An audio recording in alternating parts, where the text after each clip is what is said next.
Hello folks, and welcome back to the W Club Decanted. I'm Luke Crowley-Holland. In this episode we're joined by Stephen Rankin from Gordon MacPhail. It's an extensive chat that focuses around Gordon and MacPhail as an independent bottler, the recent release of the world's oldest whisky, the Benromach, and their new distillery, the Cairn. If you like the episode, please do share it with a friend and leave us a review. Other than that, enjoy the show.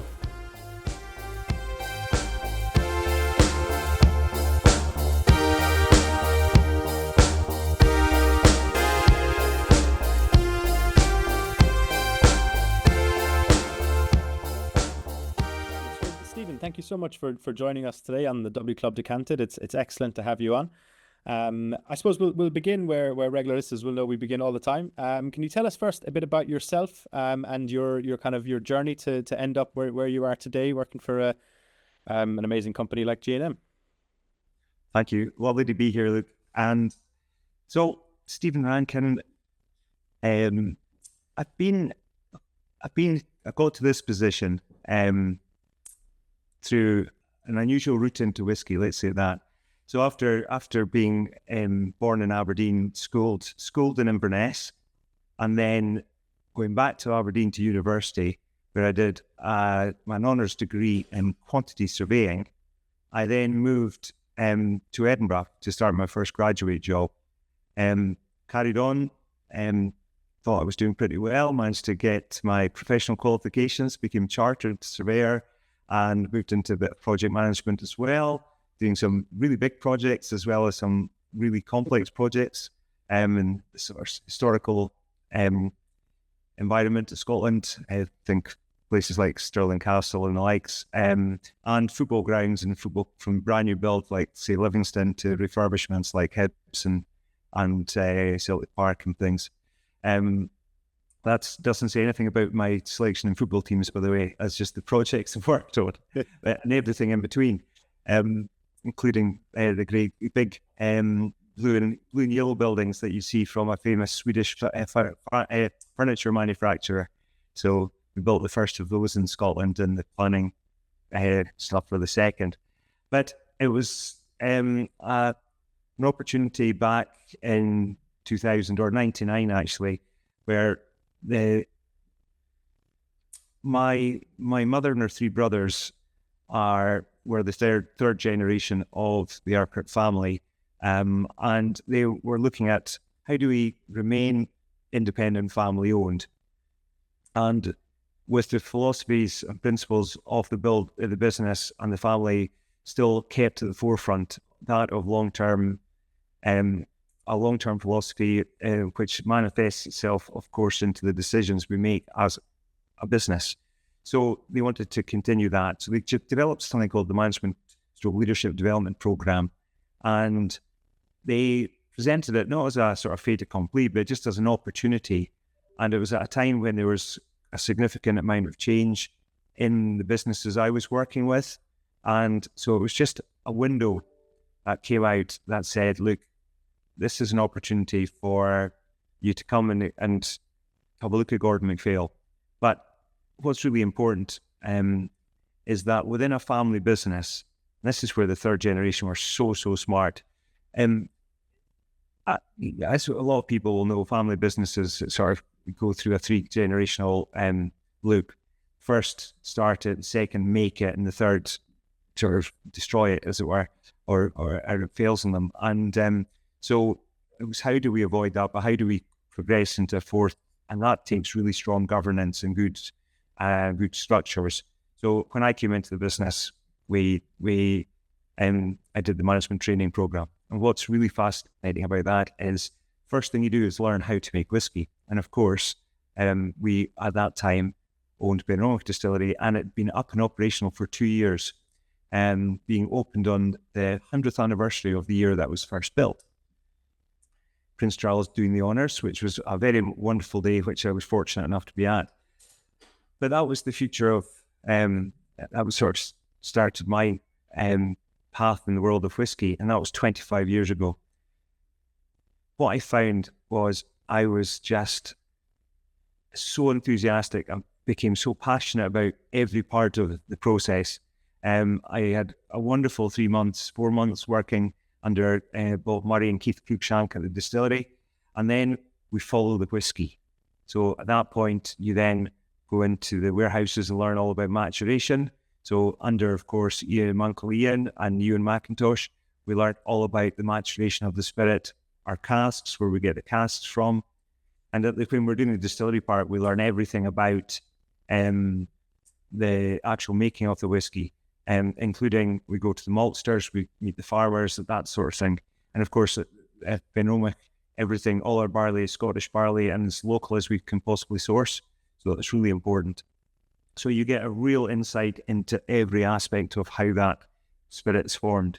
Then you follow the whiskey and you learn all about maturation, and then you work in the bottling line to more certainly with colleagues, labeling up bottles of whiskey, putting them into cases, packing them up in pallets, all that sort of stuff, hand bottling stuff, doing the actual filtration, etc., the works. And then you just carry on then following the bottle. Ultimately, before you actually go out to the point you go out and see customers, both in trade and consumers, you learn the back office functions. So you spend time in all the administrative functions. So that's the back office, say, UK sales, back office of export and finance, IT, etc. Just learning how the business is put together and how it functions.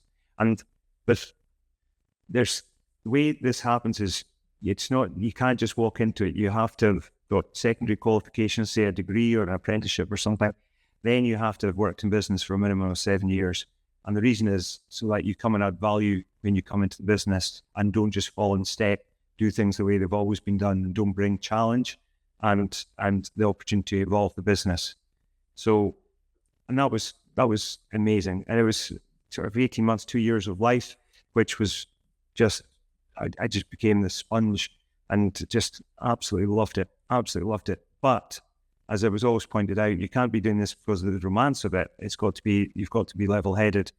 And at the same time, it absolutely was. And then I applied for a job, which was the way you couldn't be created a job. You had to apply for a job that was available. And there was a sales job available. There was internal and external candidates. And my uncle stepped out of the process, but said, you have to earn this. You're not going to be given it. So I duly did that and worked, very hard through the interview process and managed to secure the job. And then after that, I knew that those who applied internally and were ultimately to be promoted in the business over the next few years, which was great because they did really well for us.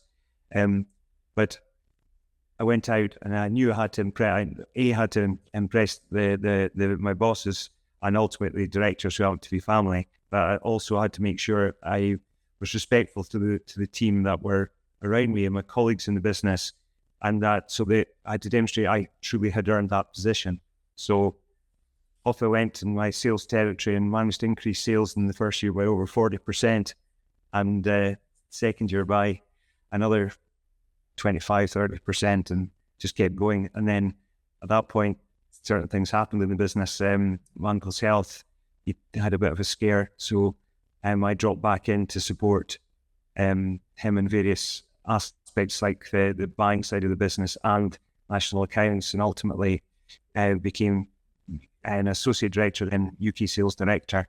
And then from there, it ultimately was then there for 7 years, and then moved up into the director of prestige role I have today. Marvelous. No, that's a fascinating story. I had or journey rather. I had a friend who worked in a bottling line once. He was a corker.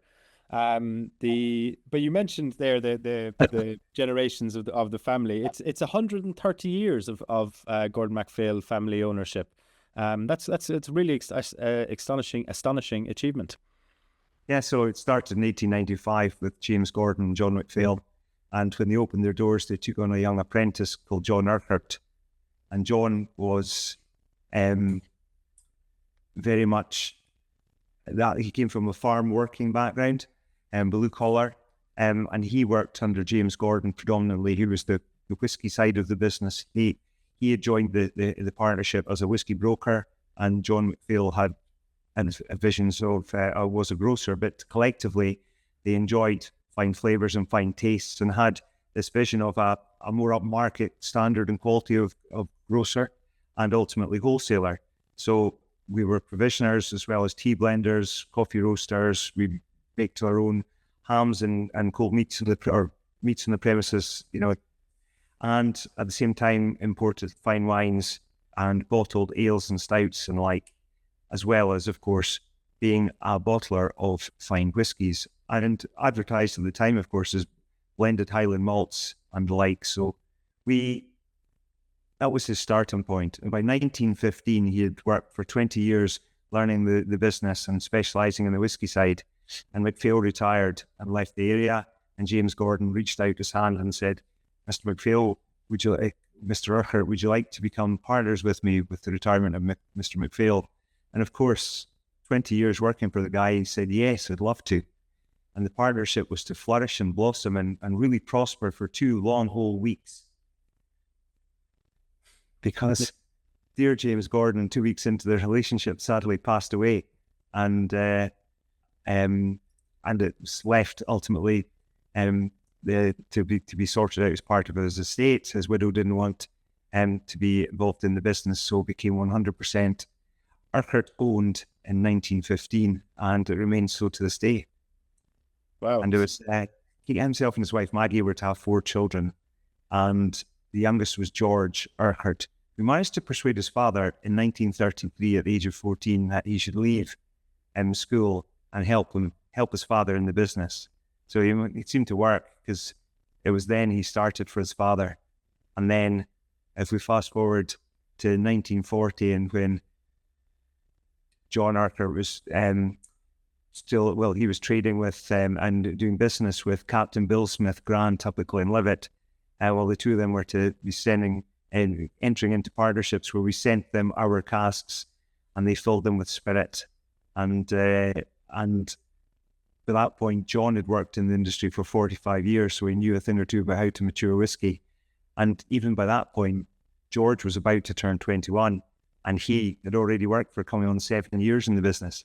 So he knew a thing or two as well.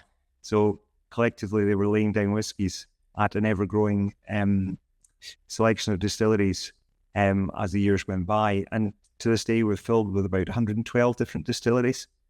And the thing that puts us in it sort of stands out in terms of the independent bottling is we only fill our casks with new make spirit. So we're not buying somebody else's casks with spirit that's already been maturing. It's just new make spirit we purchase. Mm-hmm. And that's really fascinating. And we're going to go talk later on about the 2 distilleries, but as an independent bottling brand, there you mentioned, like, let's say, laying down the new make spirit. When has that always been the case, or when did you transition into just laying down new make? No, we've been doing it all our days. The benefit you see was back in the day when distilleries were very much plants to make spirits, factories as it were, and they were selling everything they were making. They would be selling that in a form of cask, and selling them off to the brokers or blenders. Now, what we were doing though is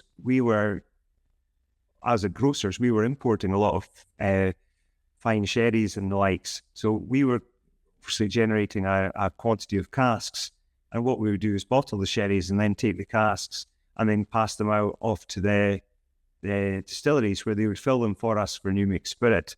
Now, the benefit to them was, 1, an immediate income for the spirit, and then 2, an ongoing income for us storing our casks at the distilleries.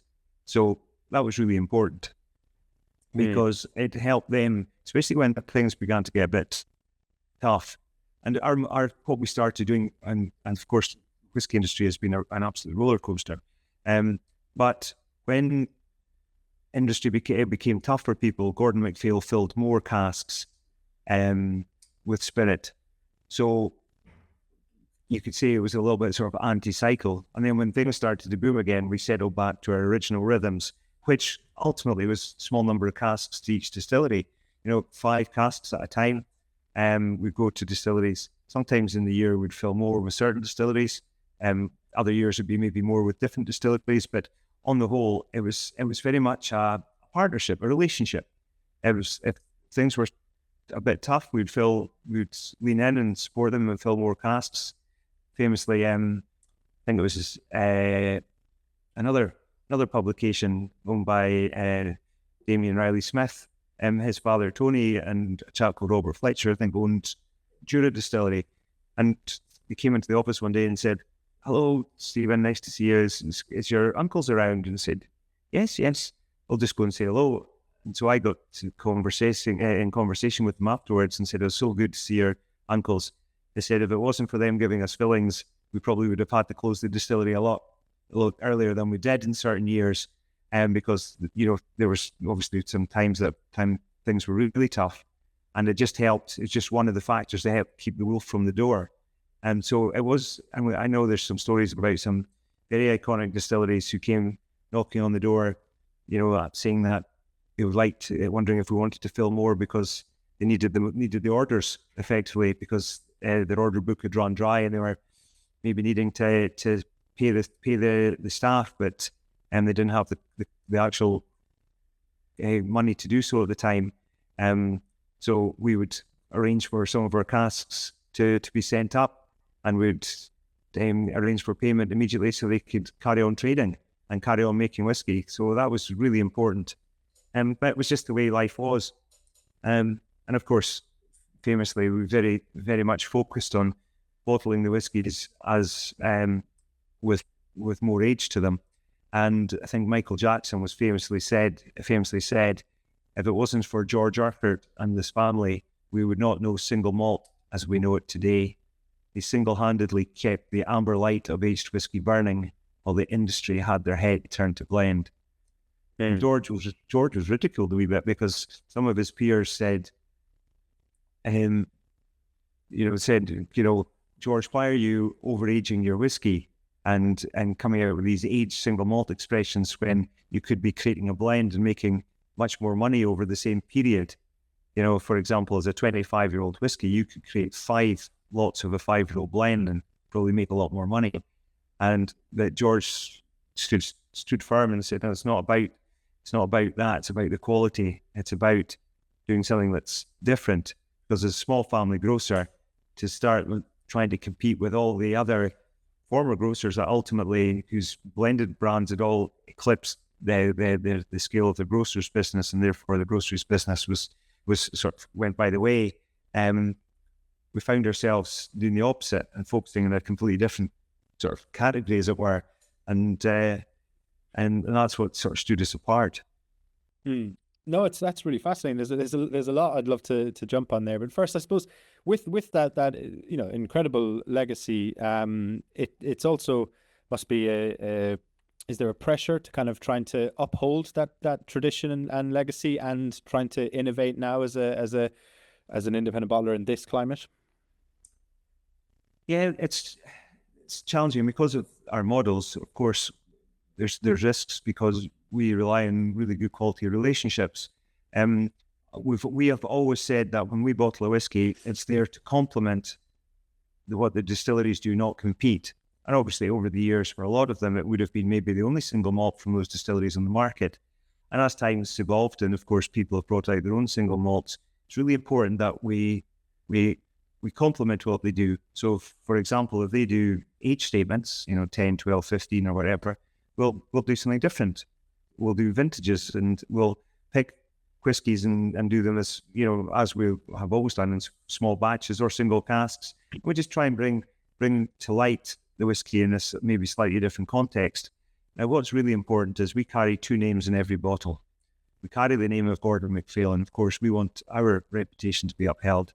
But really importantly, we've got to uphold the reputation of the distillery. So that's why we make sure that even if it's a small number of casks that we fill or we're filling, and they have to be brilliant, because one, it's a small number, so you can't afford any to not be well made and to leak or worse, to be casks that might taint the flavour of the whiskey.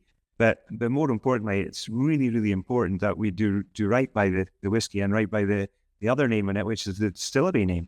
And because who would give you fillings again if what you were putting out there was, an inferior or an unattractive whiskey? So the complete opposite's true.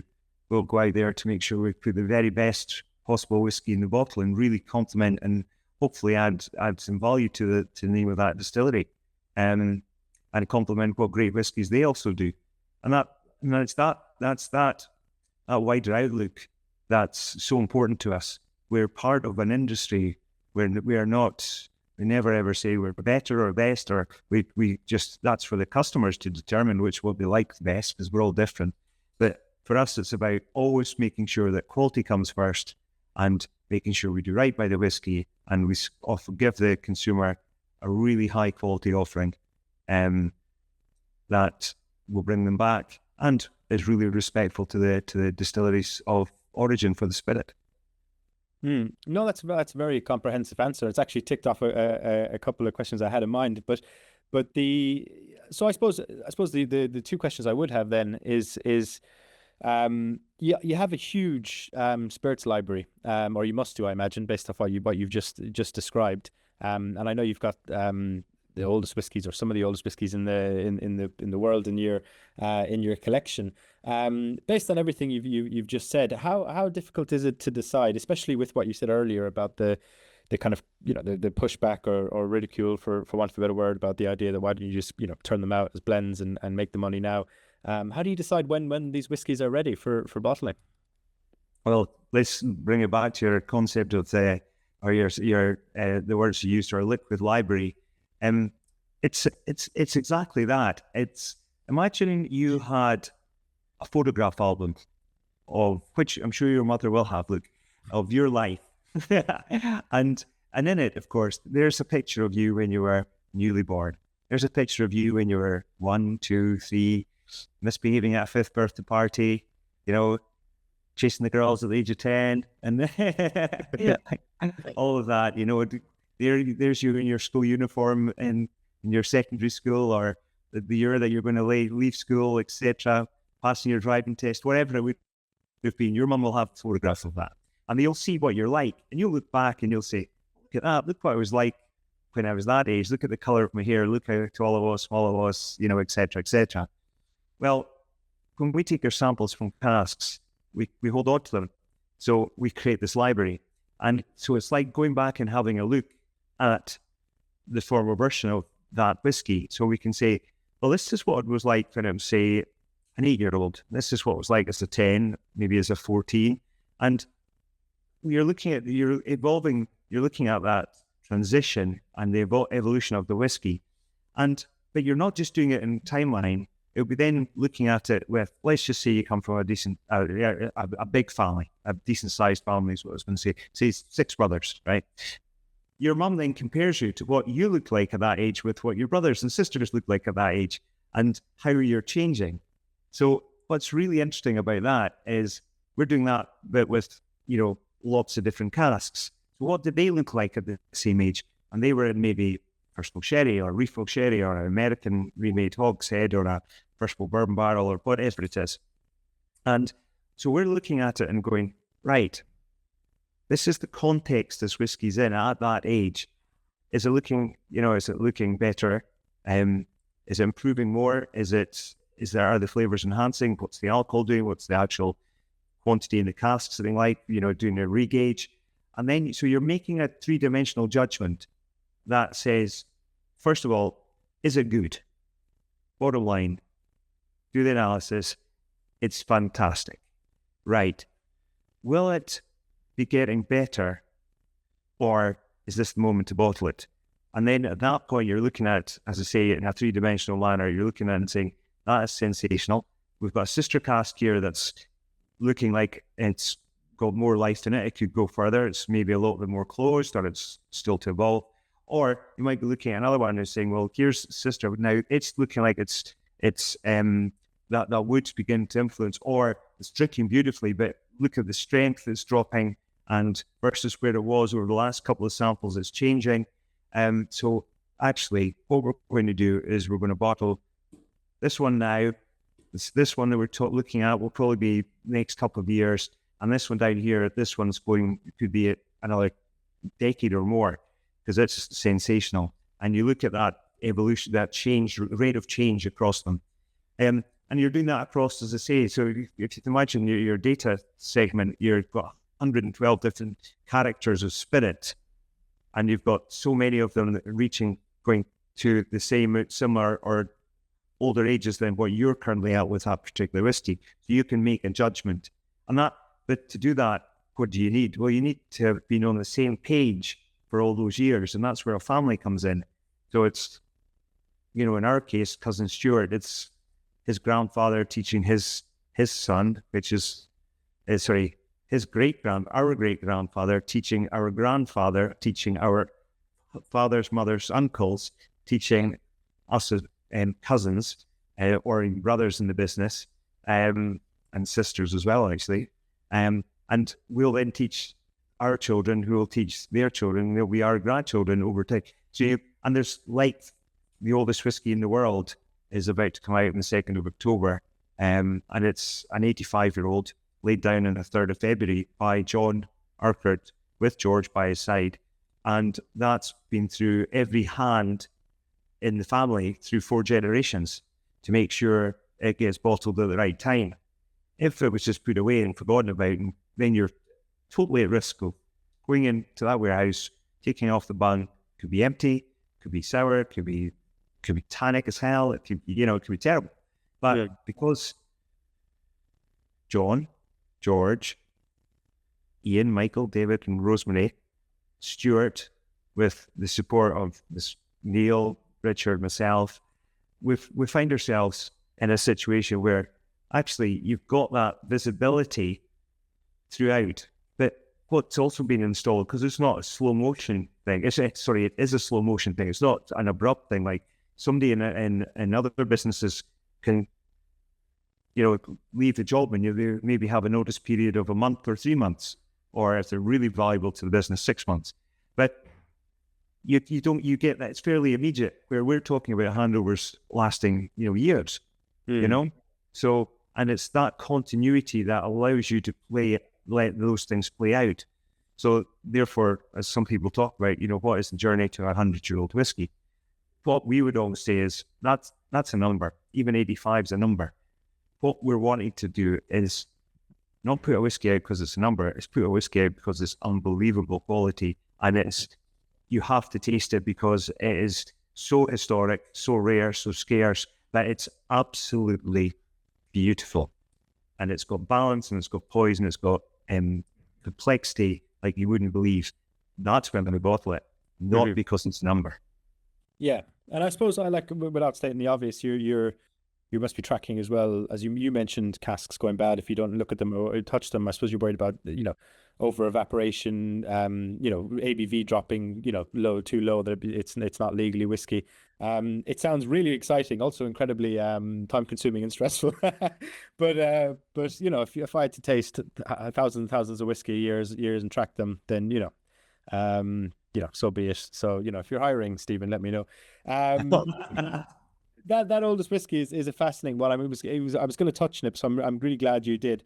We maybe going to come on to a kind of a different angle of what you do as a business, but maybe just one minute on that before we do. 1940, I believe it was laid down. That's an incredibly long time ago, or I might be wrong in the year there. No, you're spot on. I want you to picture this. It's 1940. You're as a distiller in the form of Captain Bill Smith Grant, a family-owned distillery up, of course, at Glenlivet, and everybody will know the wonderful story about that the evolution and history of the Grant family there, and how Glenlivet evolved, and so Captain Bill Smith Grant and John Urquhart entered into a long-term agreement. Or a long-term business activity, which was to hand Captain Bill casks, ex-sherry casks, for him to fill with new make spirit. That spirit was made with the last peacetime harvest, because, of course, in 1939, the Second World War was to start. It was an uncertain world. Nobody knew what was happening. Nobody knew what flag would be flying over our country at that point. And there was brave men on both sides battling away in Europe, ultimately to that very year to push the British and their allies back to the coast of France, where ultimately hundreds of thousands were incredibly rescued. And so you didn't know what the future was. And yet there was two families entering into an agreement for the long-term maturation of whiskey and supporting each other's business to stay alive through really challenging times. Ultimately, within the next few years, well, that very year, the Ministry of Food was to divert any of the cereal crops away from distilling, and to the point that most distilleries dropped production by at least a third, and Glenlivet dropped it by 2/3. And they found themselves by 1942 having the quantity of barley absolutely stopped. It was to be terminated. A few carried on distilling into early months of 1943, but by that point then everything stopped. It wasn't to regain again until sort of 45. But rationing was to stay with the whiskey industry until 1954. Now, of course, as Winston Churchill said, whiskey was a great dollar earner. So it was really important that they kept the wheels of industry moving.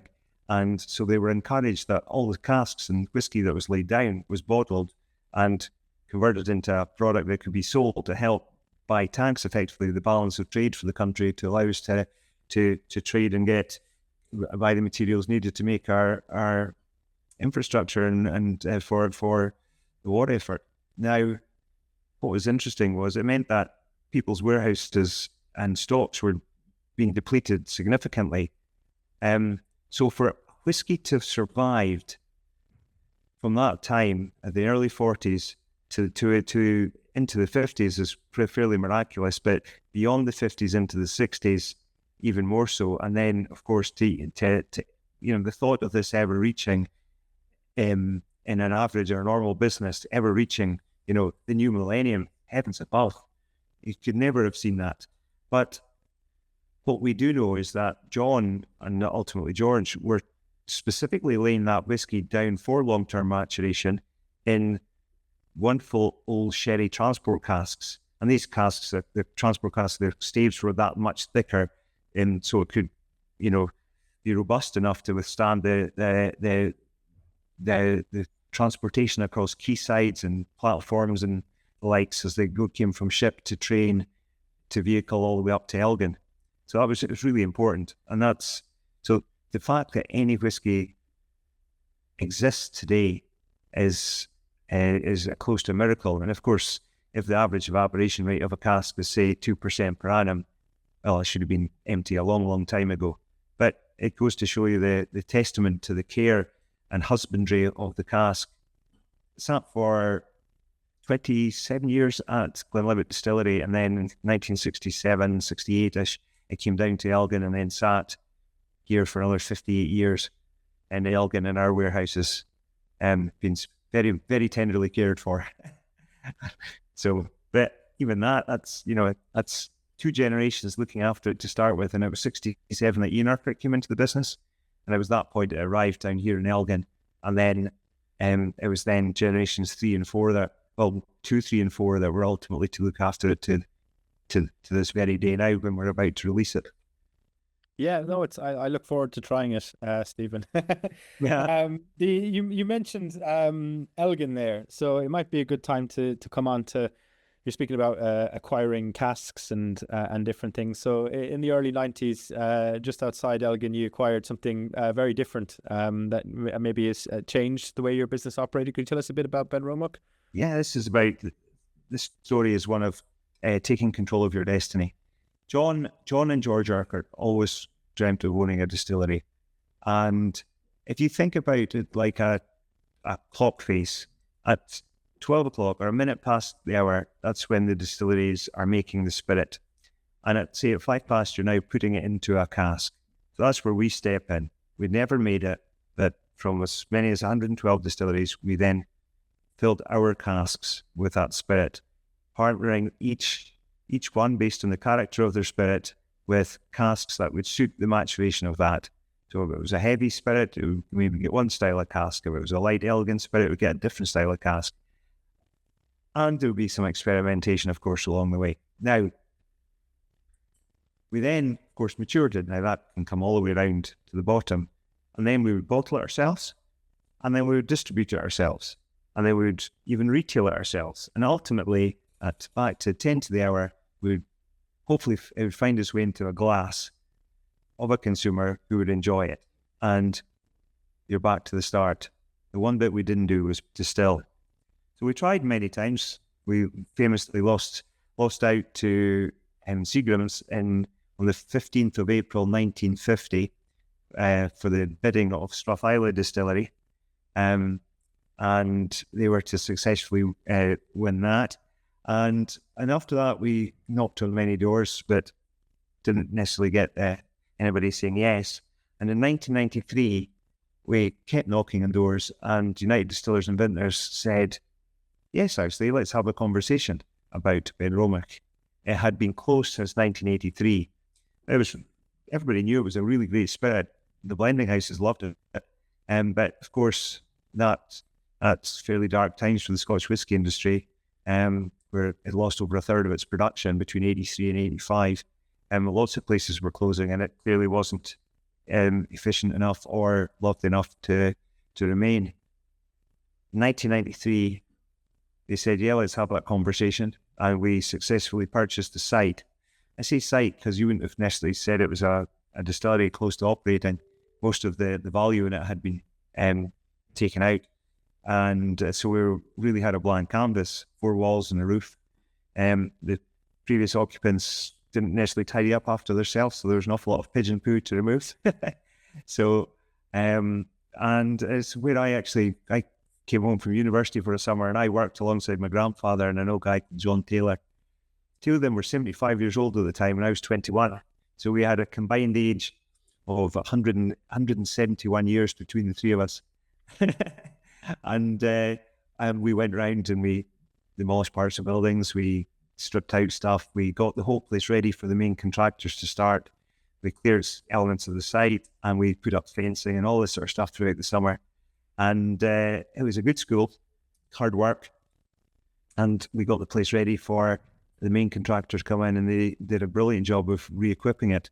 But because it was 4 walls and a roof, we could build it the way we wanted to, rather than have to follow what was maybe an existing plan. So our stills are different size and shape. We managed to take the large from some of the washbacks and effectively make 4 really good quality washbacks, but we could put in, create the style of whiskey we wanted to. And it was the realization of a dream. It took 5 years to rebuild it, and on its 100th birthday in 1998, it reopened. And in October that year, Prince Charles, he's had a wee promotion since, he came up and he did the honour of opening it. And if anybody's ever met him before, he was incredible. Yeah, I think he was meant to stay for about 45 minutes, and he stayed for about 3 hours. And he was brilliant with everybody. Just tremendous. No, that's fantastic. And I actually didn't realize how much a blank canvas he had. So in terms of, because the way the branding is presented, it's got quite a modern feel, but it also has an incredibly long kind of old feel. I'm not very articulate that very well, but I think if anyone has seen the bottle, they'll know what I mean. But did the purchase of the distillery come with much like a library of stock, or when you were installing the stills, were you trying to recreate what the flavor would have been? How does that work? Yeah, it came with some stock, but actually what was the biggest volume of stock was what we laid down ourselves anyway.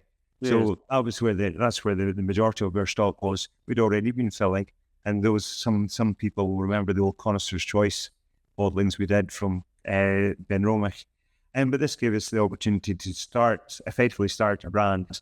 Earlier, I think we used to do a 12 and I think we did 12, 15, 18, 25 as well. We did some other bits and pieces as we waited for the spirit to come online. And then what was really interesting was we looked at the scale and size, and initially we only made 130,000 litres, or about that. which isn't a lot. In today's, people make that in a day nowadays, Back then it might have been 2 or 3 days. And we've increased production now, and it's funny now instead of making in a year what the others make in a day, now we make in a year what they make in a week or a week and a half. So yeah, it's still small, and everything is done by hand. It's really quite remarkable. But what we wanted to achieve was there was no point in a small distillery trying to create another Speyside whiskey that would just replicate what other much, much bigger distilleries, great distilleries, like a Glenfiddich, Glenlivet, Balvenie, even obviously famous than Callan and Glenfarclas, and there was not much point doing that. But because Gordon MacPhail had this library of old whiskey from Speyside going right back to the 1930s and even a few samples from before that, we could look back, and one thing that stood out was, do you know what? Really up until the late 1960s, lots of these Speyside whiskies had a characteristic that's lost, and that was a hint of smoke, because there were direct fired stills in most of them. There would have been on-site maltings at almost all of them. And so the atmosphere would have just been a little bit more industrial and a little bit more sootier and smokier. And that played through the distilling process, as we all know. A lot of smoke, seems to be retained in the spirit and right through maturation. So we said, well, why don't we reintroduce that low smoke of Speyside, as it were, and doing it all by hand. It felt like we were going back in time. And our initial packaging, of course, if you remember, had that almost handwritten font because everything was handmade, and it made a lot of sense. But then we found that while a lot of people liked that, it also was quite hard to read. And if you picture yourself as somebody overseas and trying to pronounce it, it became a little bit trickier. So we took our cues from the roof, a bit like Longmorn and others. They had the name of the distillery written along the roof. So we used that type font and put it as a really bold block font across the front of it, saying Benromach. And it's been really successful. And it's also very much like a distillery, because it's a white walled distillery in that old classic sense and tradition. And so with the white label and the red, it's almost, to your point, red repeats history, and it looks like it's traditional, yet it's done in a really quite iconic modern style. Yeah. And that block styling is something that's, funnily enough, seems to have come back. If you look at other brands, not just in whiskey, but other brands have moved to that as well, So interesting. Yeah, no, that kind of sans serif block font, that seems to, obviously has very much 20th century or maybe late 19th century industrial origin, but always seems very modern and timeless. Whenever you look at it, you think even of something like Transport for London or something, slightly different typeface, but that's still that clean look that fits in the scene from the people hunkering down to go back to the story of the old whiskey, the world's oldest whiskey. People hunkering down in an underground station in London in the Blitz to now walking onto the tube in London. That font seems timeless. I know obviously it's not the exact same one, but it evokes for me that same kind of imagery. It's brilliant. That really does that. That was going to be my next question, was that the lost smoke of Speyside. It really does stand out, and I suppose that does make you very unique in terms of Speyside distilleries, because obviously it must be difficult to find a share of voice amongst the most crowded part of the country for distilleries. Yeah, it's interesting, isn't it? Over 50% of Scotland's whiskey distilleries are in the Speyside. So, so it's really interesting. I learned a long time ago that what you want to do is talk characteristics, differentiators, and validation, as it were. So what are the characteristics of Benromach? Well, it's a lovely fruitiness at the base of the spirit, and with a wonderful richness, good weight to the body, and then that slight hint of smoke, of course, coming through. But that's just the spirit character. How do we get there is really interesting. So one, we use only local Scottish barley, and as local as we possibly can source. When it comes to then, we obviously mash and create our wort, and we add 2 types of yeast. So we use a brewer's and a distiller's yeast. Again, we're looking to create a range of complex flavour profiles through the ester generation, the fermentation. Our length of fermentation is long. So our minimum's around about 72 to 80 hours, which probably happens because of the way we're on the distillery. It was very much Monday, we do our first, mash of the day, or mash of the week on the Monday, and it got used on a Thursday. So we had Monday, Tuesday, Wednesday, and a bit of Thursday of fermentations. And then Tuesdays would get used on Fridays, but we didn't work Saturday, Sunday. So Wednesdays got used on the following Monday. So we ended up with over 120 hours fermentation, and likewise for Thursdays and Fridays as well, being used the following Tuesdays and Wednesdays, and back to the start. And then it all goes into the one receiver. So we've now got a receiver of spirit that's been made from a combination of sort of 80 to 120 plus hours fermentation, which is fantastic. So Stephen, we're actually, just as people watching the recording as opposed to listening will see, we've been slightly interrupted. So we're picking up again. So hopefully seamlessly, if anyone's listening. We were just about to talk about the barley that goes into the Benromach process. Could you maybe tell us a bit about that? Yes. We only use local Scottish barley. We try to get it from as close to the distillery as we possibly can. But we also, actually, when we have it malted, to a ppm level of between 12 and 14 ppm parts per million.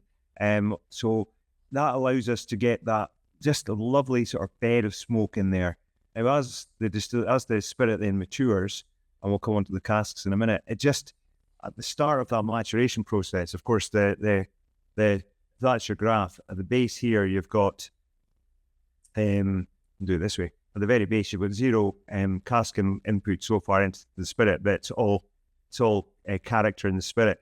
So with that distilling regime, we create a lot of wonderful flavour in the actual spirit. So then over time, as the cask contributes to the flavour of the whiskey, you find that the spirit character is obviously being, counterbalanced and evolves and changes and marries with the influences from the wood, and you end up getting something really beautiful. So when you taste, say, our 10-year-old, our double gold medal winning 10-year-old, it's got just perfect richness, and the smoke in it is, I would say, it's really it's noticeable. It's a little bit more like a sort of barbecue smoke or a slight bonfire, but doesn't dominate, and it very much drinks in beautiful layers. When you come to the 15-year-old, that smoke is now so better integrated and so wonderful and relatively subtle. And as that spirit then keeps maturing and the cask influence carries on growing, you get these wonderful marriages of flavors that come in, that everything then finds its place in the structure of the drink, and it's just beautiful. It drinks in sort of four levels, from a fruitiness up to some lovely citrus notes, I think quite a rich orange, and then that migrates into more of that sort of autumnal fruit. Then you get a wave of smoke, dark chocolate, and then it seems to go back to the start again, back into some of those dried fruits, then the rich orange, touch of forest fruits, and then back into a little wave of smoke towards the back, and then it just keeps giving. It's one of these wonderful, wonderful complex drinks. It's really interesting. The feedback we get, especially on things like the 15, is, for its age and the price, etc., it really punches above its weight. It's got so much complexity and richness. It's almost like a drink that's that much more older and complex. So it's really wonderful. Yeah, I think the 15 is my favorite out of your range. I think it's an excellent arm. They're all good. This conversation making me thirsty now. So, so you mentioned that we'd come on to the casks before we actually do. Sorry, the phenol level. Yes. Barley. How much of that gets? I mean, obviously it's the lost smoke space side, so it's there. But how would you quantify how much that ends up in the actual? Because it sounds like quite a low phenol level for a whiskey that has smoke on the label. it's really funny. Years ago, we came out with the Benromach Traditional, and we were really open about it. It wasn't one of these mysterious non-aged whiskies that you don't know what's in it. We were very transparent. It was a 5-year-old, but as you get when you taste sort of younger Islay whiskies, the smoke actually comes in as a great addition because it helps sort of camouflage the youth of the drink, and it adds a little bit more flavour and complexity. And so it drinks beautifully. I think at the time Dave Rubin said it was just an incredible session whiskey, was his quote. And it just wasn't one of these drinks that you drink it. And because it's young, it finishes quite short, but finishes in a really teasing way that you just want to have another drink of it. And it just became, thus the term, the session whiskey, it became a real enjoyment to, and it had these lovely layers of flavours where the smoke was a little bit more prominent.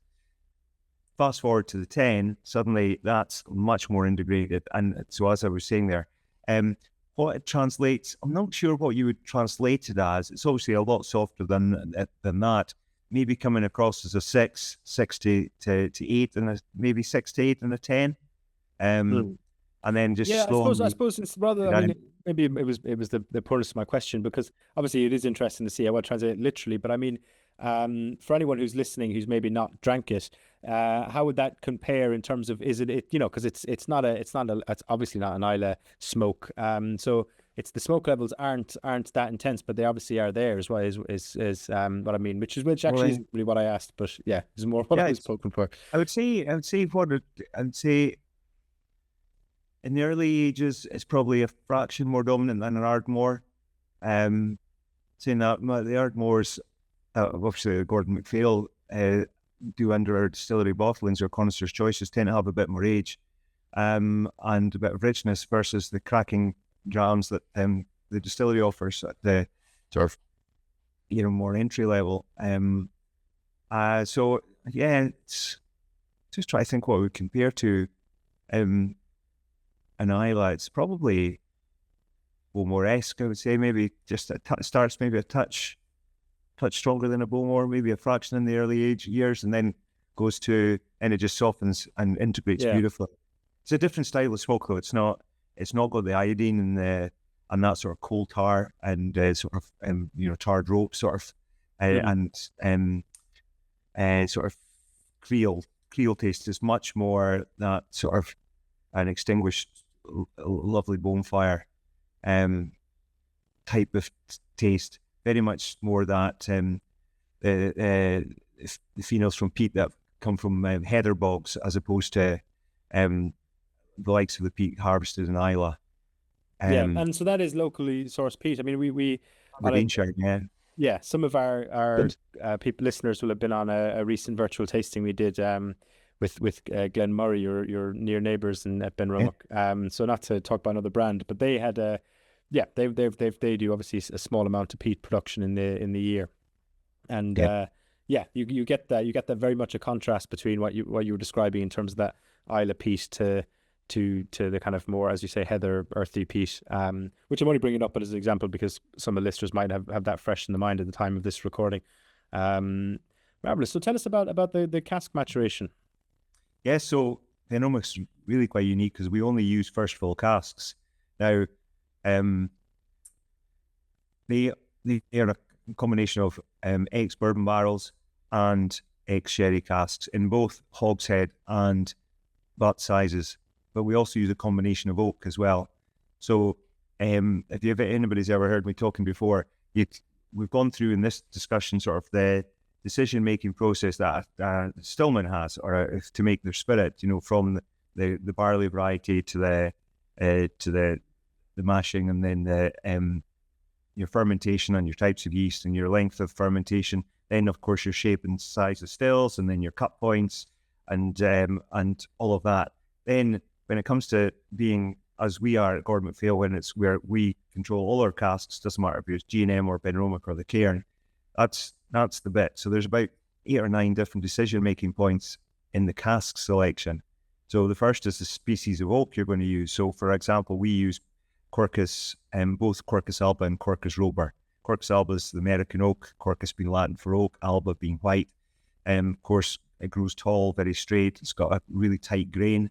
Colours you get from that whiskey matured in there tend to range from anything from a Pinot Grigio sort of light white wine colour up to really nice dark golds. Whereas if you go to Quercus robur, which is the European oak, which is predominantly used along with Quercus petrea, you actually get colours that go from that sort of more straw and hay-like all the way up to mahoganies. And then once you've got your oak, of course, it's then how the size of the cask. Size is really important for the rate of maturation. The smaller the cask, the faster the rate of maturation, because it's a liquid and wood ratio that's important. Whereas if you go for big sherry butts, you've got a lot of liquid versus the surface area of the oak. So that's a really important part. Then, of course, it's your toasting or charring levels and on the casks. And then it's what's been in the cask. Of course, is it bourbon or sherry? What type of sherry? Or is it a wine finish? Benromach, we famously have some old liquid lying down, which, funny enough, the bottle behind us is an empty one, the 1982 Benromach single cask. It was 20 years in a sherry hogshead, and then it spent another 20 years in a Burgundy wine cask.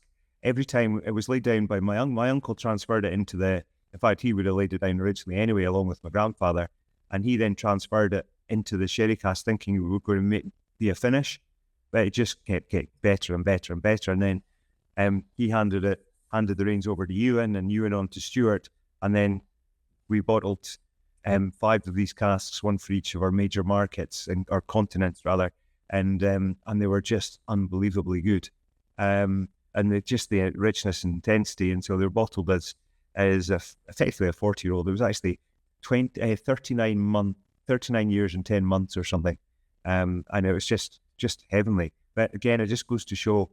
And Gordon and Benromach, because of the scale and size, we can very deliberately do things in the selection of our casks to ultimately create, wonderful future expressions.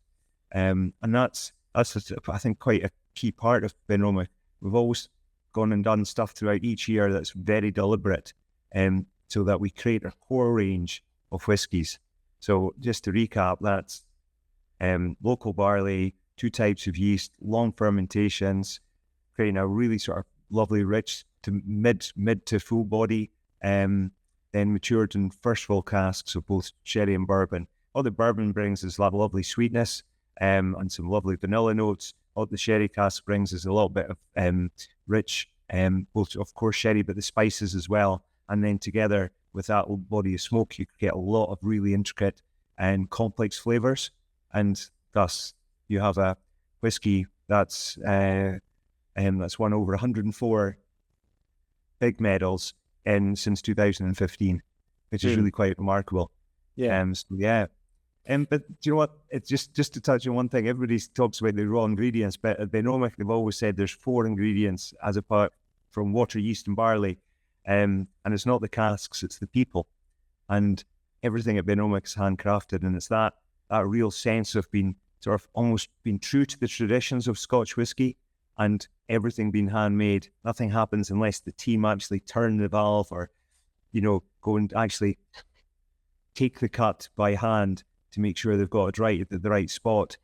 If they go off to do something and come back 10 minutes late, well, it's 10 minutes different and it's not quite the same. And so they've got such a passion for it and really live the operation of the distillery. It's brilliant, and it's such a proud thing to see people taking so much care in their work.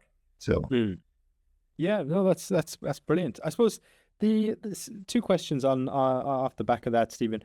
One is I believe you've got some limited edition Benromachs out or coming out. And the maybe within that question, if you could answer the points of that bottle behind you, for a sort of legacy stock, if that was a Benromach, would you say 40-year-old, was it? Yes. Yeah. How do you decide of that legacy stock that you had before acquiring the distillery? How much of that, if any, has been bottled under the Benromach branding that we know, and how much? How do you decide what goes into G&M and what gets bottled under Benromach? What we've done is we've done a 40-year-old and a 50-year-old, and over the years we've bottled, say, 30, 35, etc., and vintages. Where those vintages are, of course, from when the distillery was making spirit pre-1983, where it's been, dare I say, amazing spirit, put it into great Gordon MacPhail cask, but stayed in that one style of cask, and we've created a spirit very true to the distillery of the distillery at that time. We've done that under Benromach. Where we've done something very Gordon MacPhail, which is to introduce a wine finish, that we've said at that point, right, for that old stock, that's a really Gordon MacPhail thing to do. So we'll bottle that in something like our private collection here. And I think maybe going back, something I never mentioned about Gordon MacPhail, some of the innovations that we've come up with over the years. So like in the 1980s, we were doing wood finishes, but not just finishes. We actually doing wholly matured whiskies in port, specifically in styles of sherry or in brandy and cognac and things. We're deliberately doing that, and you used to see some bottles that would say that, wholly matured in these wonderful casks. Something that the industry and certain other brands did quite a bit later in their time. But we've doing that sort of thing for a number of years. And Benromach is almost like the epitome of that. So to your point, we've got our core range, which does everything we've been talking about with the barley at a certain phenol level and the process always remaining true. But then we do a contrast, and that gives the distillers the chance to play about, and Stuart and his team coming up with these concepts. And for example, the organic. Now, this was the world's first 100% organic whiskey, where the barley was organically grown. The casks were virgin oak casks, never to have any spirit or sherry or port or anything in it, because that would have had to be organic as well. And at the time, nobody was making a 100% organic sherry or port, and certainly not an organic bourbon. But the forest that the oak had come from had been certified as organics. They'd never been treated by herbicide, pesticides, fertilizers, and we had the casks made naturally. Well, we had them toasted, and then we put the spirit in, and that whiskey we went on to win a number of awards. And it's just the most fantastic drink to have as an old, based on old fashions, because effectively does what a bourbon does, but it's much rounder. And it's just beautiful. It's actually one of my favorite Benromachs, and really it's a consistent 15-year-old and the organic are the two that are always open and always drunk very, very regularly in here. But we get the opportunity to experiment. So back in not that long ago, we did one called Caramel, which is very specific malt, of course. Recently, we did one called High Enzyme, again, changing that. We got beautiful from our partners through Gordon MacPhail's, obviously, relationships down the years. We've done Bordeaux wine finish as well. Again, just showcasing, changing one part. So that's taking the core style since Gordon MacPhail have been making spirit there. So since 98, taking one element and changing it. So your barley, making it unpeated organic and putting it into organic casks is one part. Another thing, of course, say the wood finishes is you do it all as per the core, but then you change the cask to finish it in. Or another one is we turn up the dial on the phenol levels. We go up to as much as sort of 45, 47 and up into the 50s and do a batches of a peat smoke. So you've got the core in the middle, and you've got something like unpeated organic, and down here and a heavily peated up here. So again, gives the whiskey enthusiast the chance to almost just to learn and try and say, I wonder what happens if I dial this part up. Well, here's what happens. And these whiskies have all won many awards as well.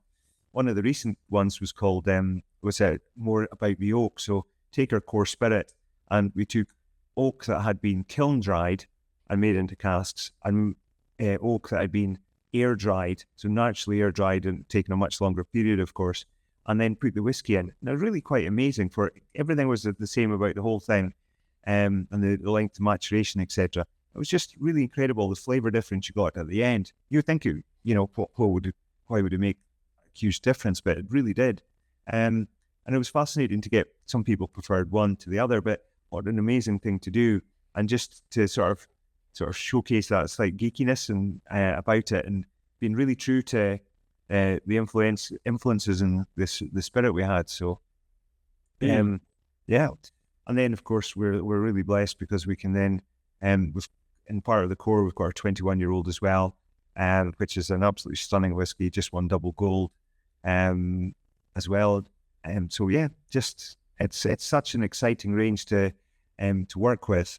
And then we've got the icons, those sort of heritage bottles that you touched on in the form of the 40, and which won not only best in show but best spirit in the world in San Francisco a couple of years ago.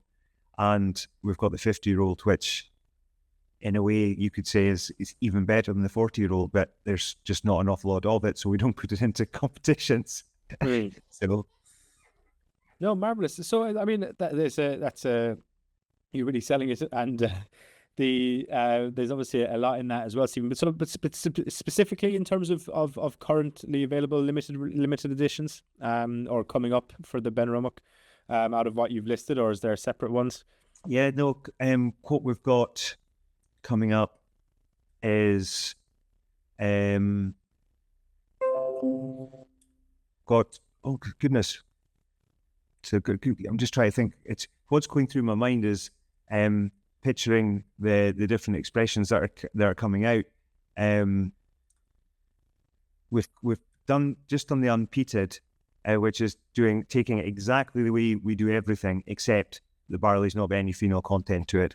And that's a stunning whiskey. I know the high enzymes in the market at the moment, and we've got there's various other expressions that are coming out. For example, I know there's a Golden Promise barley style, so we make it as is, but just using the old school Golden Promise. Again, we've experimented with that over the years, where we've done direct comparisons between batches matured of Golden Promise versus Optic, and Optic comes out as quite zesty and quite sort of, you probably call it in weight in the mouth, it's a bit more citrusy and a bit lighter, where the Golden Promise comes out as a much heavier, maltier. Think Cairn chocolate bars, it's that sort of richness and weight and texture to it. Whereas, so you got a lovely contrast. So there's that, and we've just come out with our Champions bottling, which was a huge success, and I've got a very popular favourite of an awful lot of people. If you follow a lot of bloggers out there like Ralphie and a lot of the people that actually buy our whiskies for their retail outlets and bars and things, their eternal favourite is the cast strength batch, small batch releases, and they just seem to be an evergreen product for people. They just love them, and some of the batches they're all amazing. Because they're all very, very consistent. But they're just wondering. But yeah, wine finishes. We haven't had a wine finish for a while, so there's a new wine finish coming out, which is brilliant, because what happens is you bring out some of the flavors, and they become very complementary in the core style. Bring them out with the wine finish, which is lovely. Keeps it really balanced. So yeah, beautiful. No, I mean, yeah, it all does sound fantastic. So we'll have to keep an eye on those releases. The cast strength ones are interesting, I think, in general, when people do a cast strength batch within the core range, because they're amazing I love picking up, if you get them from any brand, cheap on auction, because they're a great way of tracking, compared to even core ranges, tracking how a brand changes over time, just the natural changes of different maybe casks, suppliers, or just environmental changes, stills getting repaired, anything that can impact the flavour in a distillery. You can really notice it if a batch has been running for long enough, going back, and you pick one up that's maybe 15 years old, and you think, wow, these are cast strength batches, but the one today tastes totally different. So I mean, we've touched on a lot in terms of G&M and Benromach. So Benromach, you've obviously revived an old distillery, rescued it, even though you mentioned it was quite a blank canvas. But you've gone one step further in the last few years with another brand. Do you want to tell maybe some of our listeners a bit more about that? Yeah, so this is an amazing story, because I think the actual concept was been in our head since probably the early 2010s. And then I think by 2016 we managed to identify a plot of land and started building up our designs and concepts for a brand new distillery. On the 1st of July in 2020, once the government had lifted restrictions on COVID, we could crack on, as it were, in the building of this. We were very, very fortunate that all the design and planning and even the contract had been awarded before COVID struck. So it was basically a pause it for 3 months. Of course, it famously came on the 26th of March, and we were lucky to wait. We were blessed. We had a very, very good contractor, and we're really lucky up here. We've got two stunning, very good contractors that have done amazing jobs. This one was built by Morrison's, but I know Robertson's as well. I've been doing an amazing work around the various distilleries, and they're both local companies to the Highlands of Scotland here. But hats off to them. And by May 2022, we had Spirit running. We learned a lot of lessons from Benromach when we started that, and so it was great. But what we wanted to create, our vision for this was to be totally in control of our own destiny when it came to spirit supply. And we wanted to create a distillery that was, like all things G&M, founded in using the finest ingredients, including casks, of course, but made in a style that was very different to Benromach, thus complementing our portfolio rather than competing with it. How we did that was by using a different modern approach to distilling, one that's focused on enhancing the environment that we sit in. Sustainability was put right at the heart of it, and of course, the consumer was put at the heart of it. How could we make this modern distillery an absolute joy to visit, and to be really lovely, and to understand the process as a visitor as you come in, and go through the distilling process. How can you make it really intuitive, and I think we've done that, while also building in a little bit of almost, I call it future capacity. So if it takes off, we can actually expand naturally without having to do an awful lot to the building to benefit from that. So it's got all the traits of Gordon MacPhail and Benromach, but we create a different style of whiskey. And one of the things we talk about is sense of community. It's one of our key values, along with being responsible and being respectable, as well as commitment to excellence. And being exceptional is actually the value. And if you think about that, that's what we're doing. We're being really respectful to the environment we sit in. We're right in the banks of the River Spey, just outside Grattan and Spey, overlooking the Cairn Mountains. And we sit there using natural materials and colours that just fit into the landscape perfectly. It looks like it was made to be there. And that's not me saying, that's what the visitors say. Everything from even the shape of the roof. The roof is actually a sedum roof, which is natural plants, shallow-rooted plants, and it's just a haven for wildlife. Bees in particular and pollinators love the roof. It's fantastic. But also a lot of other birds and the likes. And the grounds round about, we've even planted sort of corridors of aspen trees, which are native, and that creates basically a highway for various wildlife to go, down to the river and back, etc. We've got wild grasses, and we've created natural ponds, which then allows dragonflies to migrate, and it's a popular area for that. But what dragonflies need is they need ponds on regular intervals, and they can't go more than a certain distance without needing to stop at a water source. So with the main highway being the River Spey as well, it just helps really reinforce that the benefits of the natural environment. It really takes care of them. And one of the sort of testaments is that is we looked after and sort of put in breeding boxes for golden-eye ducks, which are very, very rare and endangered. And we've got more mating pairs of golden-eye ducks now than we had before we started the project. which is, goes to show that man and wildlife and the environment can live as one. So it's great. It was just a field before that. So yeah, no, it really sounds magical. But obviously, if you've only started distilling in 2022, spirit must be very young. How have you bottled any yet? What's the plan for that? And are you open to visitors in the absence of releases? Yes. So what we've got is, well, you're absolutely spot on, Luke. So the whiskey, the youngest whiskey we have, the oldest whiskey we have, just turned 3 years old in June there, and there wasn't an intention to bottle it as a 3-year-old at this moment. The plan was to wait till it gets older. However, there is one bottle, and it's a one of one, and it's been done for the Worshipful Company of Distillers' famous biannual charity auction, where all the proceeds from this auction go to the Youth Action Fund in Scotland, and this auction can raise multiple millions. And I think over the last 3 auctions or two auctions, it's generated over £5 million.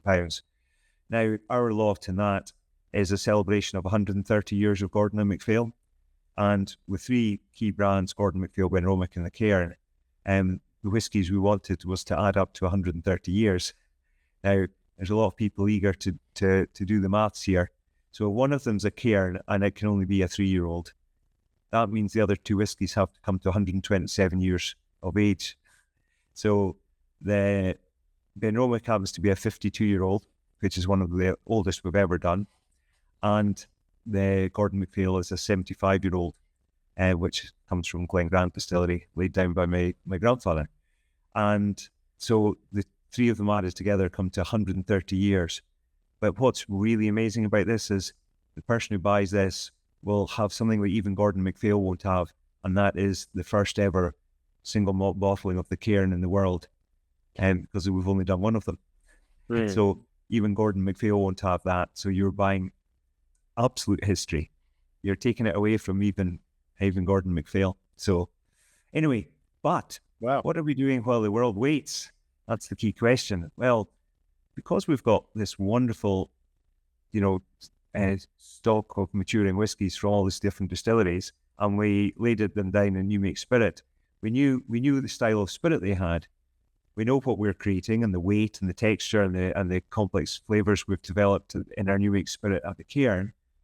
We obviously know the casks we're putting into, which is refill and first full sherry casks.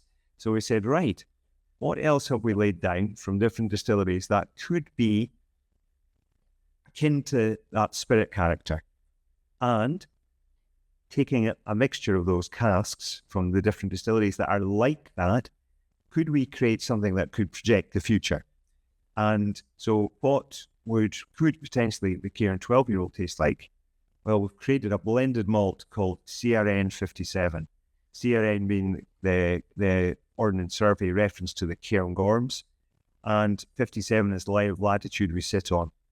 So we've created a range which is a 12-year-old, 18-year-old, 25, 30. You can see where we're going here, a wee roadmap to then a 57. I think actually we've got a 40-year-old coming out, and a 57-year-old, because we're at 57 degrees north, and then a 70-year-old. And because our intention is to put the Cairn spirit into casks that will allow it to become greatly aged, learning from what Gordon MacPhail's been doing all these years.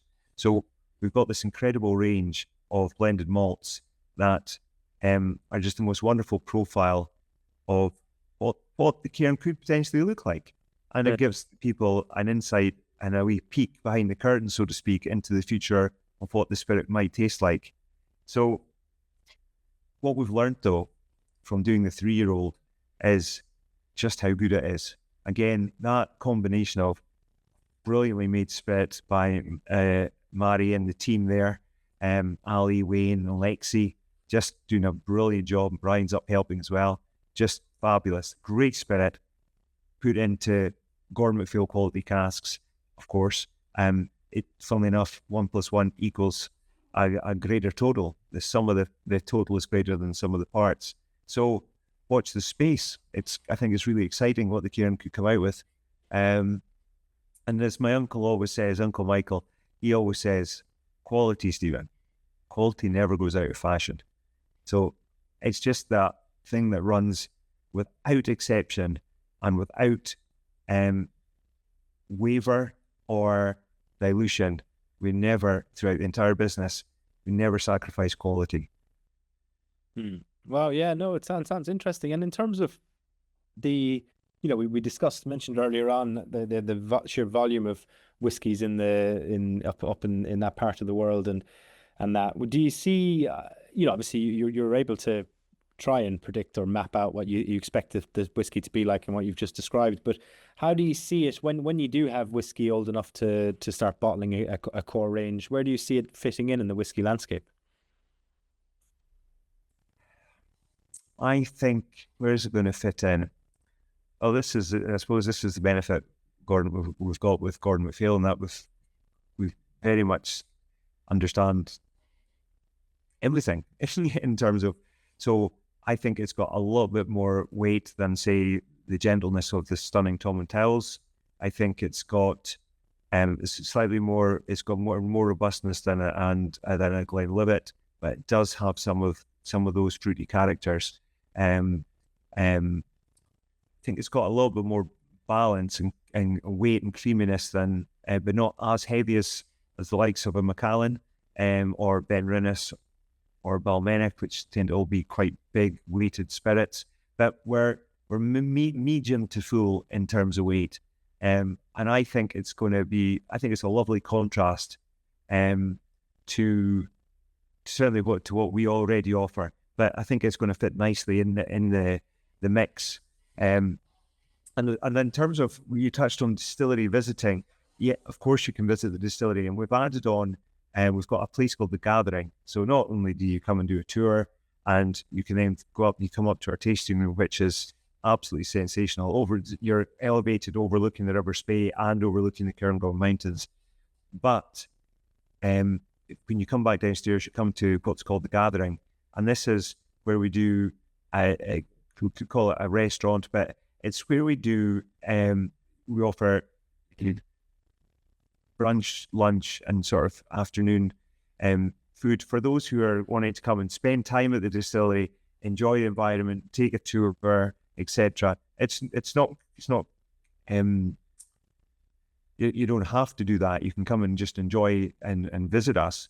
But what's lovely about it is the food has all been designed to complement the whiskies that we have in the CRM 57 range, but it's also there to celebrate the best in Scottish cuisine, and everything's done tapas style, and it's very much when you come, it's served family dining style, i.e. imagine like just a picnic, and you come and put the plates of wonderful Highland made charcuterie, Highland cheeses, Scottish cheeses, vegetables that have been created into wonderful humuses or roasted, or salads, or our famous Scotch pies, which are just to die for.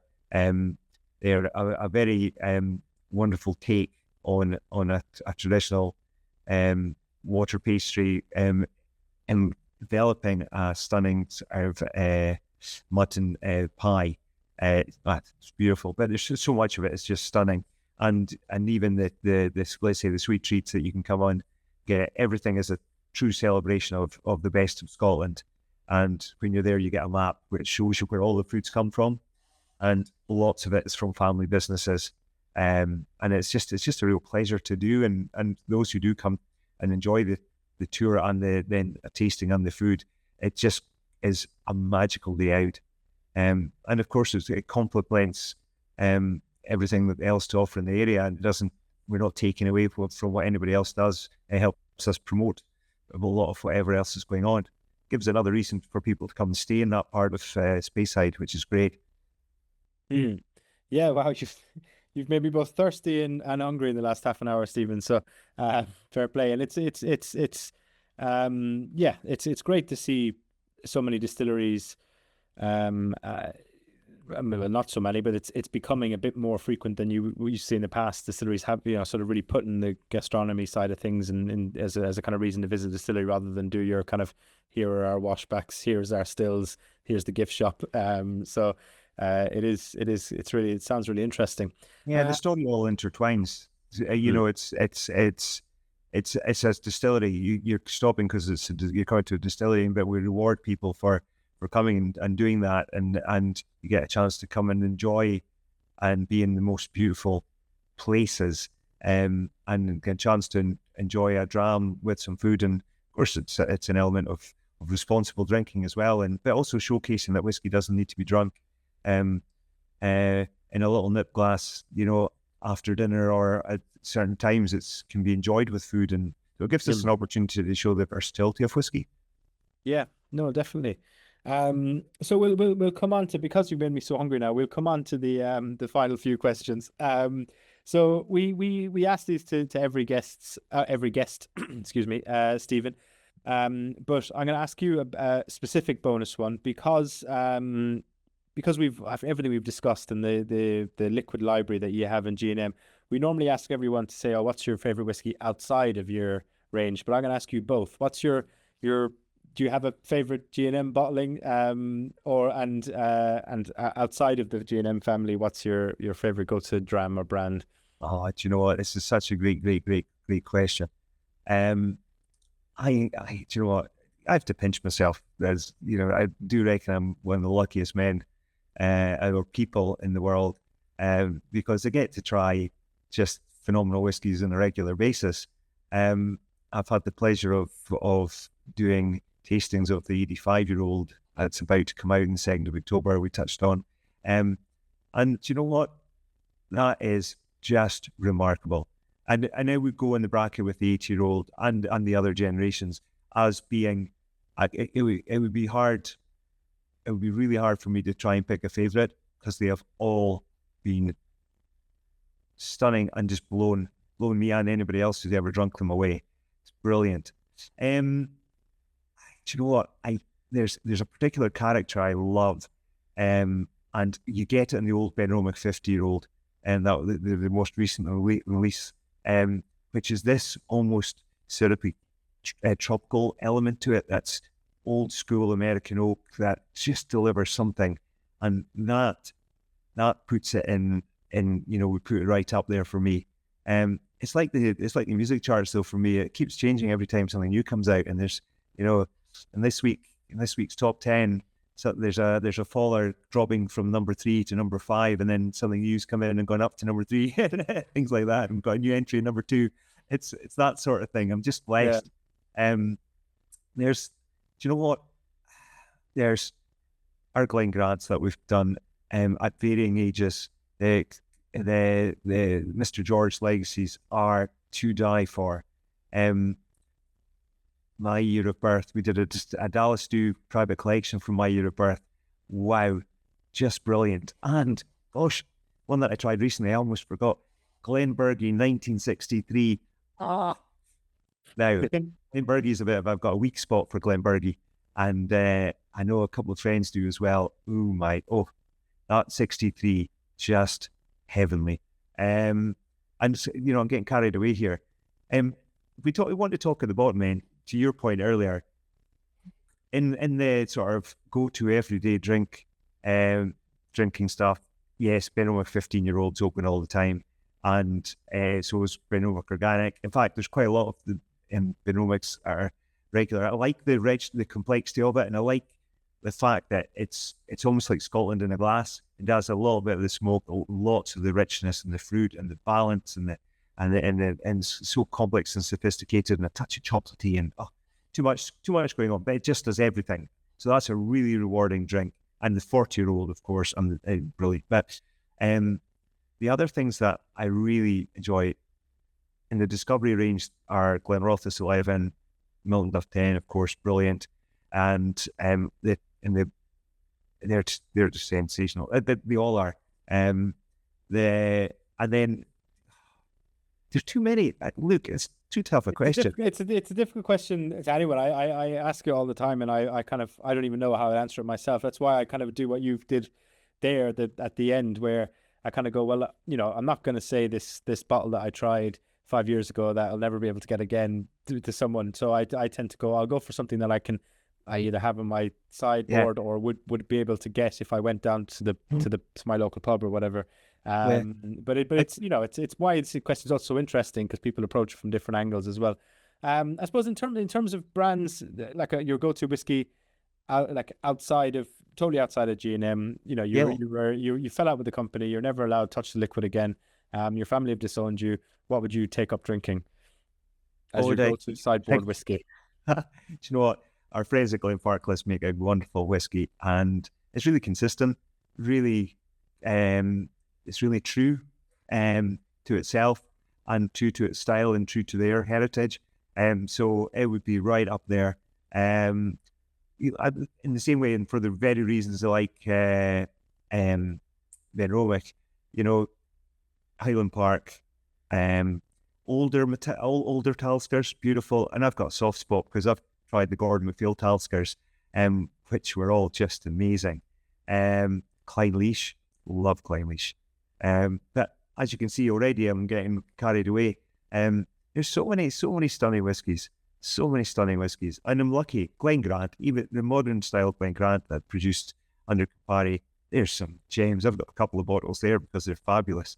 And what obviously Dennis did, and now Greg does there, it's just, they're fabulous. I've got a real soft spot for Tormore's as well. One of my colleagues in the business, Nigel, he's a massive Tormore man. He's brilliant. And I've got so used to the great spirit that we've drunk, but seeing what Elixir will do there, that's exciting.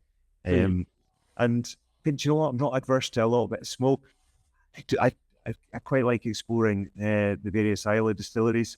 So I think, again, some what families are doing over there, Coleman under Anthony and his boys, or at Ardnahoe, to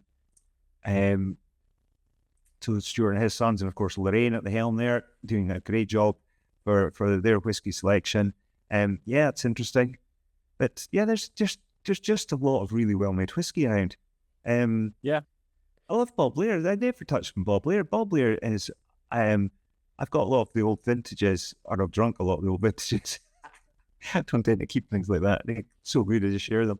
And Bob Blair produces a really light, lovely weight.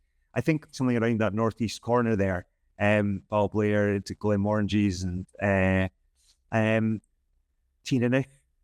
You don't get many of those, but I know certainly some of the recent ones, wow. But up to Clynelish, you get this sort of white stone fruit coming through, and you get in amongst it all, there's a softness to them, which is really, really lovely, and it with it comes with an elegance, and it's beautiful. Brilliant. And if you are drinking one of those many drams that you've listed, the at home, what are you pairing it with music wise? And you're not allowed to list 40% of the charts. Yes. Do you know, my problem is I just love music. I love everything from blues to rock and roll. What I wouldn't do is that interpretive jazz. It's not enough rhythm, fluid rhythm for me. But give me swing jazz. Oh yeah.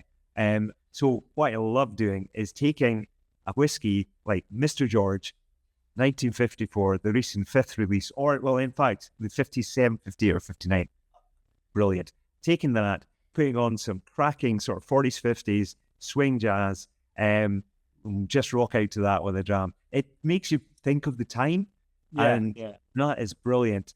And then, do you know what? I quite like listening to certain genres. You know how certain radio stations will do a different genre over an evening from certain times. And so I do like a lot of sort of rock and roll blues, and you know what, I'm really not adverse to a lot of pop as well. I quite like a wee boogie and a wee dance. I love a ceilidh. So some of the modern stuff, Skippinish, Tide Lines, Scary Boer. These bands are cracking, and Yeah, Scary there's Moore come up a lot on this podcast, actually. yeah. Well, I think it makes you feel, again, it's about setting the sense of place. And I think that's really magical. And again, it really is your mood and what you want to listen to. Yeah, somebody's put on some classic albums. You know, if you've had a day and you just want to sit down and just chill a bit and sort of set a mood, sticking on something like Dire Straits, Telegraph Road or Brothers in Arms, and for that mood, brilliant. But then the flip side is go to, Walk of Life or Twisting by the Pool, and where you want the rock and roll side. But at the same time, stick on some George Michael and, the Listen Without Prejudice album, or Paul Simon's Graceland's album. These are evergreens in my collection. But sticking Carol Emerald as well for that sort of swingy jazz, modern style swing jazz. Love that. So... Yeah, no, brilliant. Lou, it was interesting what you said earlier on about the jazz, because Louise McGuan, who's from JJ Corrie, Whiskey Bonder, she was on the podcast. She mentioned that she likes to pair music with the kind of era when it would have been distilled. So if you're like, something from she like listening to early 90s Sinead O'Connor, if she was drinking a Bushmills from 91 or something like that. So it's, I think that's a very romantic way of thinking about it. Here's one for you, though. Here's one. Scottish musician. His name's Colin Steele, and I was at a concert of his recently in Edinburgh. He did it in the Blue Lamp in Aberdeen, which, if you're looking for jazz bars, that's awesome. And a friend introduced me to him. This chap, we nod to Scott Milne as a big thanks to introduce me to Colin Steele. He's written some brilliant stuff, and he and a 10-piece combined called Stramash, and their stuff has got that brilliant sort of jazz, but it's also got a nice sort of Scottish tone to it. And I was blown away. I came out of that place skipping. I thought it was tremendous. And he's got some new music coming out, which I know he's had a cracking influence, because he came up and stayed in Speyside here, and he visited the Benromach distillery. And I've had a sneak preview of that music, and he's called it Benromach. And it's like, it starts off as if you're in the warehouse with sleeping casks, and then it gets into tasting. And of course, with tastings, what happens? We all get a little bit more lively, and then the party starts. By the end of it, it's got that really brilliant, very sort of brass instrument-led swing. Think Lionel Richie Dancing on the Ceiling type swing and jazziness to it. Just, almost salsa. It's brilliant. And there's a few tunes in his repertoire like that really bring whiskey to life. It's fabulous. And thank you, Colin, by the way. If he ever listens to this, thank you to him. Just brilliant. He's one of the leading jazz trumpeters in the whole of the nation. Brilliant.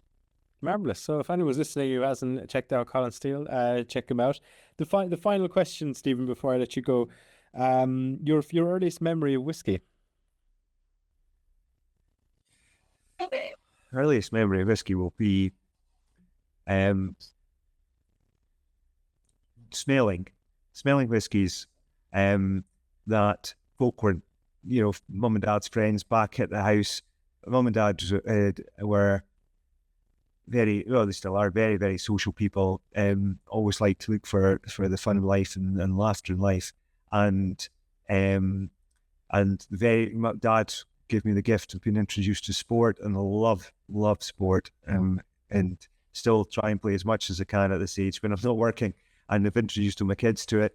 We do some brilliant things, but you would have nights when after a cricket match and half the team would be back, or through some of the winter pursuits, we'd have housefuls of folk after curling bonspiels and the like. And when I was young, you would sit and listen to all the stories, and you'd sort of be told to go to bed, but you'd hang outside the door, and you'd remember them all having whiskey and things. Or New Year's, when Hogmanay parties, folk would come door to door, and they would bring their bags and take out different whiskies.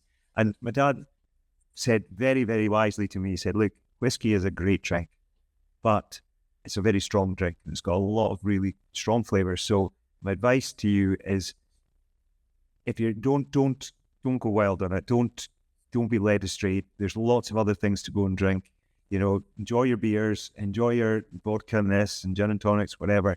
But don't abuse whiskey. Just so I stayed off it. Actually, I didn't. I was like some of your early comments about other people. I didn't probably start enjoying whiskey until I was late 20s, and then I started getting into the right way with it, probably a little bit of education and tuition and sort of being guided. And that was the best thing I could ever do, because now I love whiskey. And every time I pick up a glass, it doesn't smell of whiskey. It smells of 1,000 notes of wonder and opportunity and different scents. I find myself going around the supermarket, picking up different like oranges and satsumas and clementines and smelling them for the difference, and picking up different fruits or smelling different flowers and whatnot, just as a way partly to train the nose, but because you're looking to create memories. And the shortest synaptic link in your body is from your nose to your brain. And all you're doing when you're smelling whiskey is creating that, drawing down memories and experiences that you've had to remember whatever those flavors were, from the caramels to the fruits and the bananas and the nuts and the smoke and the whatever. So you hear a lot of people talking about, this smells like rain falling on hot tar macadam. As a kid, you're out riding your bike and you can remember that smell, or sitting around a campfire where we've just been grilling freshly caught mackerel off the bay in Fintorn, and the smells you get, and you go, hey, sit and drink that with a Kalila. That just is just brilliant. So it's that's the sort of memories you want to create. So the advice from my dad has stood me well. It's advice that I've given my son, and he's younger than that. He's getting into whiskey, and my eldest son, that is, the age of 22, with friends, buying the odd bottle together as a collective, and then sharing them, and enjoying a couple of drams, and then saying, right, okay, let's go and have a few beers, guys. But just really, it's lovely to hear, and it's and they're also experimenting with them, of course, in things like old fashions and various cocktails, but in a good way. So not as to create an effect way, i.e., to for the sake of drinking, to be, but to enjoy them for what they are. And I think that's the advice I would give to anybody. Yeah, that's an excellent answer. We often talk on some of our W Club tastings about how, memory. I think whiskey evokes memory in terms of both the taste and the smell in a way that very few other drinks have. I think that's why I personally love it so much.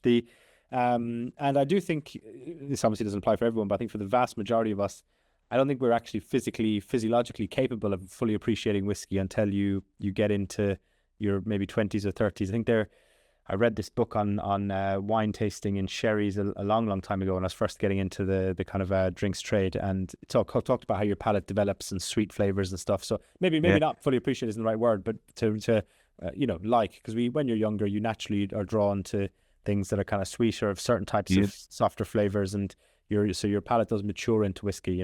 It's why people tend to start on Jameson Ginger or Jack and Coke or something, whiskey cocktails, and then move into being able to fully appreciate it. But you know what? I think it's great that the brands encourage that, and I love a whiskey and ginger ale, and I used to make with a whiskey liqueur that we used to do called Alpha Bros. I would make something called the Highland Mojito. And so it was just a mojito, but instead of using a rum, I'm using Alpha Bros because it's got some lovely herbal notes to it. So think mint and cloves and ginger. And you could make that, and you can make it with apple juice. So you made an apple mojito. And in fact, make a whiskey apple mojito is delicious. It's really, really good. And then a couple of sprigs of red apple.